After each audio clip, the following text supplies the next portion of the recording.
Is the world truly prepared for a new viral threat, or are we merely postponing the inevitable? When a global health organization like the WHO offers an update that sounds reassuring, it's natural to breathe a sigh of relief. But in today's interconnected world, even the smallest flicker of a health crisis demands our immediate attention.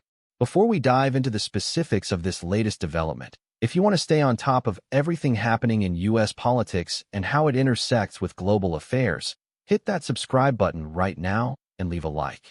It really helps this channel grow and ensures you don't miss critical information. The Director General of the World Health Organization, Tedros Adhanom Ghebreyesus, recently provided an update on what's being called the Hantavirus situation, stating that it is, quote, stable for now. This statement comes in the wake of reports of a limited number of cases and, unfortunately, some fatalities. Specifically, the WHO has reported 12 confirmed cases of hantavirus and 3 deaths. The crucial detail here is that there have been no other confirmed deaths since May 2nd. This suggests a period of relative quiet, but the question remains, is this genuine stability or a temporary lull before a potential storm? The context surrounding this outbreak is particularly interesting and, frankly, a little unsettling. The outbreak is believed to have originated from South America, with the initial cases linked to infected travelers. This is a critical point. In our modern era, where travel is seamless and global, the concept of borders offering true containment for infectious diseases is, for all intents and purposes, a relic of the past. A virus originating on one continent can be on another within hours, making the tracking and containment of outbreaks an immense and often reactive challenge. So what does this really mean? 12 cases and 3 deaths, while tragic, might seem like a small number on a global scale. However, the nature of viruses, especially those that can be novel or re-emerge, is that they often start small. The key concern with hantavirus is its potential for severity. While many hantaviruses are carried by rodents and can cause milder, flu-like symptoms, a subset can lead to the severe and often fatal hantavirus pulmonary syndrome, HPS. Symptoms of HPS can include fever, severe muscle aches, fatigue, and difficulty breathing, rapidly progressing to fluid in the lungs that can cause respiratory failure. The mortality rate for HPS can be as high as 38. The fact that these cases are being monitored by the WHO, and that there's a specific date May, tuned after which no other confirmed deaths have been reported, suggests a level of established surveillance. However, it also raises questions about what constitutes a confirmed death and how robust that confirmation process is across different regions, especially when dealing with outbreaks potentially linked to international travel where reporting mechanisms can vary. Who is affected?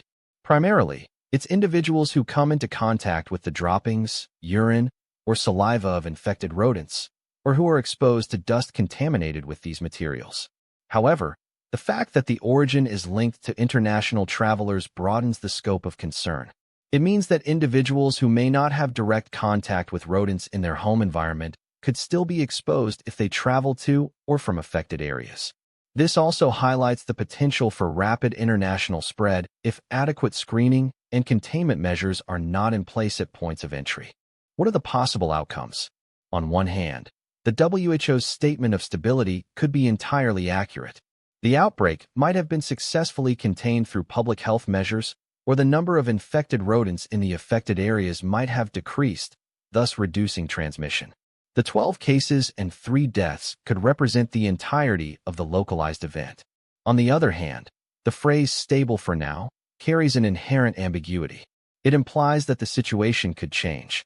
It could mean that ongoing monitoring is revealing a contained situation, or it could be a diplomatic way of saying that while there are no new major developments, the threat hasn't been entirely neutralized. We need to consider the possibility of asymptomatic carriers, or the virus having a longer incubation period than initially understood, which could lead to subsequent waves of infection. Furthermore, the genetic makeup of the virus and its potential for mutation is always a factor in viral threats. The link to international travelers is also a significant point of analysis. It underscores the need for robust health screenings at airports and other international transit hubs. It also places a burden on travelers to be aware of health advisories in the regions they visit and to practice good hygiene, particularly in areas where rodent populations are known to be high. For us here in the United States, while the direct link might be to South America, the possibility of an infected traveler arriving on our shores, even with mild initial symptoms, cannot be entirely discounted. This is where public health infrastructure, rapid testing capabilities, and clear communication become paramount. The role of the WHO in this scenario is to provide guidance, coordinate international efforts, and disseminate information. Their assessment of stability is based on the data they are receiving. However, transparency and the dissemination of detailed epidemiological data are crucial for public trust and for allowing researchers and policymakers elsewhere, including in the U.S., to make informed decisions. Ultimately, the hantavirus situation, as described by the WHO, is a reminder of our vulnerability to infectious diseases in a globalized world.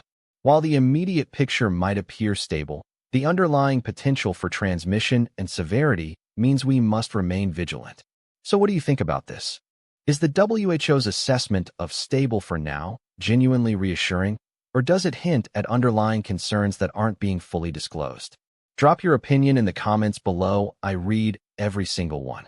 The world of health and politics is constantly evolving, and staying informed is our best defense.